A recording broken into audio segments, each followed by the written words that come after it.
Oh no! Alright. Oh yeah. Yan o. So, tignan natin dito, no? Dito po tayo sa social media.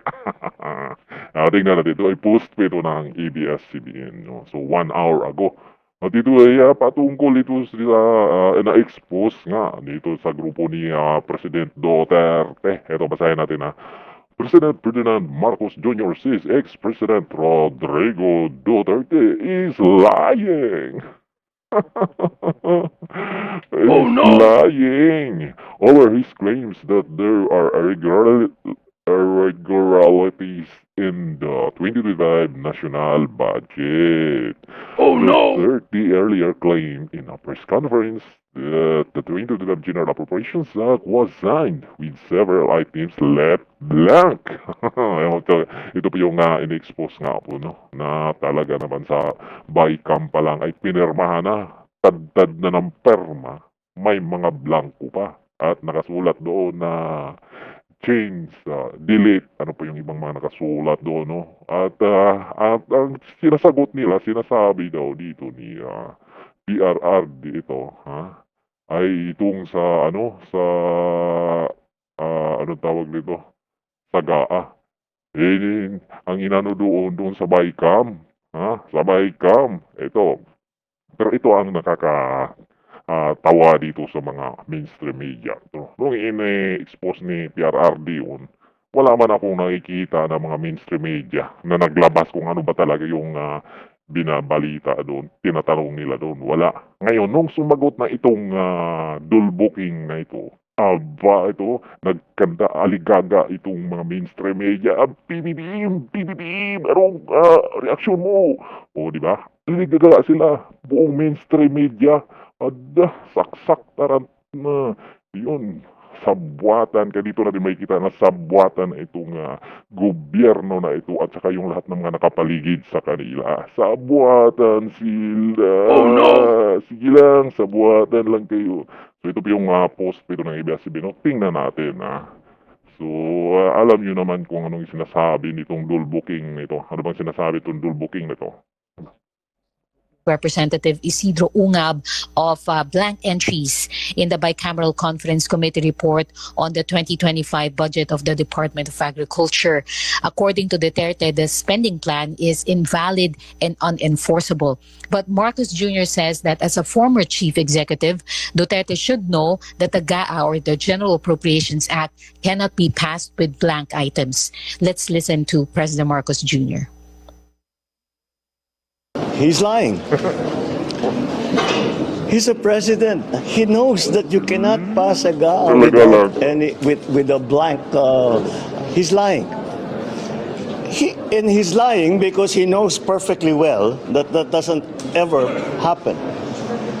Sa kasaysayan ng buong Pilipinas, hindi pinapayagan na magkaroon ng item ang GAA nang hindi nakalagay kung ano yung project at saka ano yung gastos, ano yung pondo. So, it's a lie. I was watching the news earlier today and people were saying, it's 4,000 pages. Paano namin ibubusisiin yan? Ang gaganto, para titignan namin isa-isa. Hindi na lang. Meron namang kopya that's available on the website of DBM. Tignan ninyo, huwag na ninyong busisihin isa-isa. Hanapin nyo yung sinasabi nila na blank check. Tignan ninyo kung meron kahit isa para mapatunayan na tama ang sinasabi ko, kasinungalingan yan. Tama ang sinasabi ko, kasinungalingan Sabay ka nga po, ano ba yung mga dokumentong pinapakita nila? Ibig sabihin ba, yung nagagaling sa Congress yung mga dokument na yun, yung sa BICAM.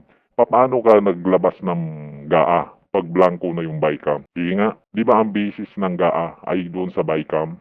Blanco na nga yung BICAM, pagdating doon dyan sa inyo sa GAA, nabuo na. Ang tanong, sinong nag-fill up noon? Pinirmahan na ng tadtada ng perma, pero blanco pa dito sa BICAM. Yan po ang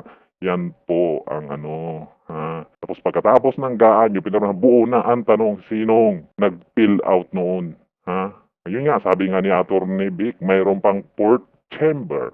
Kung ang BICAM ay third chamber, mayroon pang fourth chamber kasi natapos na yung sa BICAM, may blanco pa. Permado na ang BICAM, may blanco pa. Pagdating sa GAA, may nakasulat na. Gets mo? Gets mo doon, booking, ha? Gets mo? Ito, tingnan natin itong mga reaction dito. Mayroon itong 326 na reaction. O, tingnan natin. O yan o. Kita mo yan, dual booking, ha? 200 yung tumatawa, 109 yung like at may 8 na heart. Ano? Kayo nang bahala kung sino ang bangag dito. Ayan na. Ha? Ito po ay post ko ito ng ABS-CBN. At magbabasa tayo ng mga comments dito. No? Tingnan natin yung mga comments dito. O. Ayan o. Ang sabi dyan, BBM City Party was lying blank as far as pairing.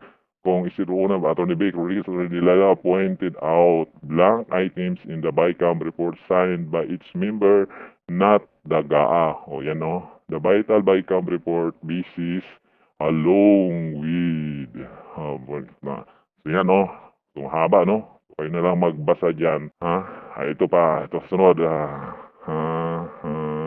May nag-reply dito. Ang sabi niya, very well said po, Alfred. Ayan o. Ni-reply, very well said daw po. Yan. Ito pa Ito pa You need to smile, BBM. Sinabi na yan ni Amy Marcos rin noong December sa kapatid mo mismo nang galing na hindi pa pumirma kasi nakita niya na blanco ang Chiki Halaka BBM Lay Pamor.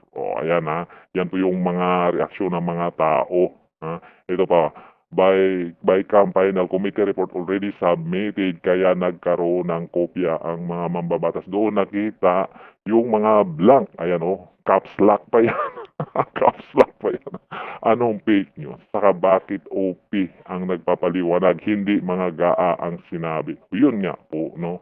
Hindi GAA ang sinabi. BICAM. BICAM po ang sinabi.